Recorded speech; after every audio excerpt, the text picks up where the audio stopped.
All right, I think I'm ready. I was trying to read my notes. I shot these videos back to back. Anyway, so this comes from my most recent article. So these are all videos in support of that article. 7 ways of splitting up exercise commitment. And again, I have to give credit to BJ Fogg at Stanford University for giving me the idea of understanding more about human behavior and how we persuade ourselves to do things. Okay? So I mentioned in the blog a single movement commitment. A single movement commitment. Okay. Client will come in and I'll say, "Can you do this plank?" And they say, "Of course I can." I say, "Okay, show me." And when I look at them do that exercise, I see them drop their pelvis and round their upper back. I go, "Okay, stop." Because I understood that they were unable to control their upper back and their pelvis.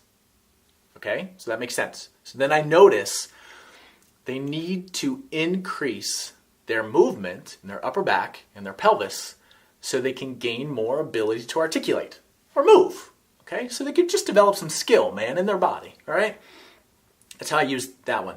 The next one, single with ongoing movement commitment. So if I do the test, which is a plank, and I test whatever exercises when a client comes in that they'll need to function well in the environment that they have declared as a goal. I want to be a great golfer, then I'm going to break down the primary movements of golf, and I'm going to hold them accountable to those movements. So for example, single with ongoing movement commitment. If that person needs to plank for what they need to do in life, and I tested them on the plank, then I'm going to remove the plank as an exercise, and I'm going to give them an exercise to support movement in their pelvis, movement in their upper back, and then I'm going to give them that program in order for them to develop the skill, and that would be single with an ongoing movement commitment. From that day on, it's going to be ongoing. Eventually, we're going to stop doing those exercises once they gain a level of proficiency.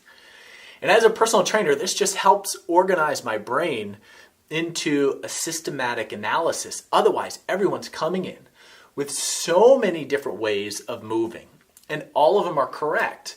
It makes it difficult to make decisions. So I like the simplified choices.